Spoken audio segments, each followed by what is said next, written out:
So in this interview, we've come up to Schotia Game Reserve. It's the place where Oceans Campus runs our wildlife filmmaking internship, and a few of the people that make this internship and program so successful are the wildlife rangers, managers and guides on Schotia.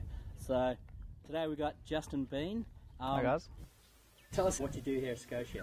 Well, the everyday running of Schotia, general oversee maintenance side of things, but also running of tented camps and lodging and game drives and that type of thing. And of course helping out the Africa Media internship program as well, helping you guys out with everything. So it's a bit of everything. The animal side of things is not much. That's the great thing about wildlife, is you can just put them out there and just watch them. There's not much to do with regards of looking after them. It's not like dairy farming or something like that. So you come in from the sort of the management and the oversight position. You know, as a manager, do you have to work with the people as well as a little bit with the animals? More with the staff and the people running and working on Schotia, more so than the guests. When I was doing more guiding, it would be more with the guests, obviously, but a lot less with guests now and more with the staff on Schotia. Okay, on a daily basis, what would you say the best parts of your job is? Well, it's the wildlife. It's being out here in the bush, the fresh air, just everything, the quiet, so peaceful. But then the game and what they do every day, just seeing new things. Almost on a daily basis, you'll see something new and interesting. Just this morning, as I approached breakfast, I saw a yellow-billed kite fly out of a bush with a big rat hanging out, and his tail was trailing out the back. Something like that you don't see every day.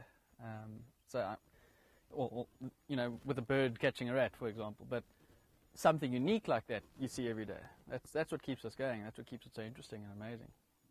Yeah, a lot of good parts. We know that. What are the worst parts? Well, there's not much that's bad. The worst parts are having to deal with hiccups behind the scenes. Vehicle breakdowns, fence that's not working, possibility of an animal getting out. That type of thing, that's the worst, really. I mean, those are the bad things.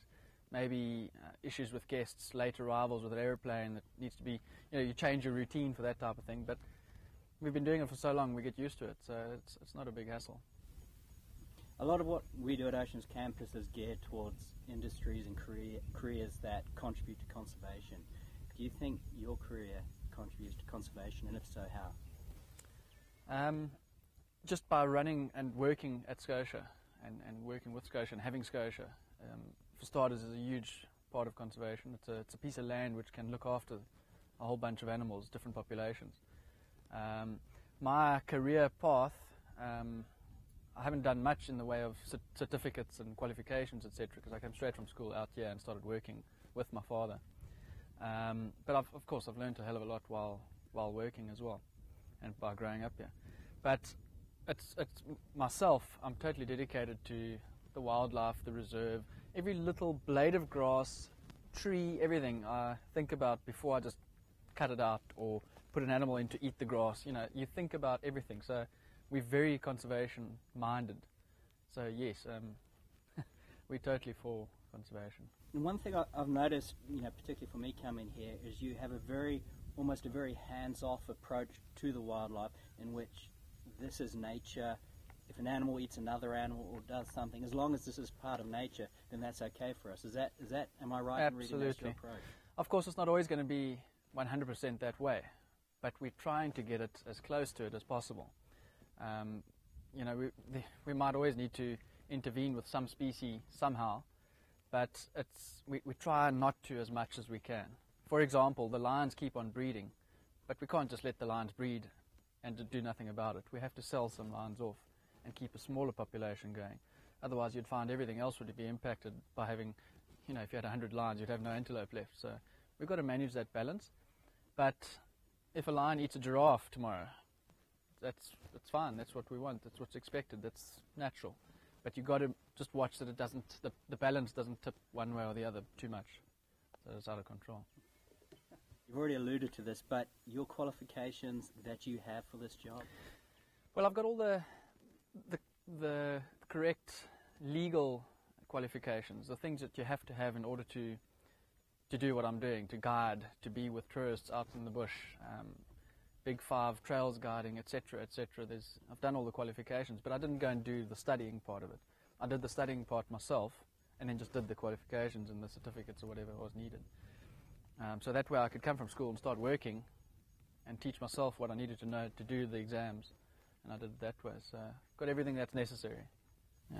So what you're really saying is vocational and practical training has played a massive role in your development. Do you think for people who want to follow in your footsteps, that is a big part of it? Absolutely. For myself, I've often learned things before, well, and still not even have found it in books or literature or anything. You know, you see things firsthand that haven't been documented yet, and everything else learned from seeing it. So, yes, it does play a big role, the hands-on experience, but it's hardly ever possible for people coming from the city. I mean, you grow up in the city, you go to school in the city, and then you want to become a ranger or a nature conservation person. And it's very difficult. The courses that are run very often have a practical section. A couple of the guys that are working with us at the moment, on their practical, they do that 1 year practical to be in the bush, to gain a bit more experience, and then they do the exams. So yeah, it's difficult to get all the experience, but there are ways around it. You know, it's necessary. Yeah, I think, you know, you're obviously in an exceptional position that you grew up in the bush, you grew up on this farm in the reserve. Yeah. For a person who possibly does grow up in the city or through the universities or that way, what type of advice would you give them to be able to follow in your career? Don't give up on the ambition and the dream and the goal. It's a huge... There's a lot of people out there that are trying to do the same thing, so there's a lot of competition for the positions that they might be aiming for. And there's also not a huge corporate ladder. There's no like different positions that you move up when you're a guide or a ranger on a reserve. If you can get into a game ranch management position, that's great, if that's what you're going for. But they mustn't give up when they realize that they're not going to get the first job when they come out of the university. That's quite difficult to get it. So they mustn't give up. Eventually they'll get that position. But they just must spend time every weekend they can or whatever, go out into the bush and take books with and just enjoy it. If it's their passion, they'll get what their dreams are, I'm sure.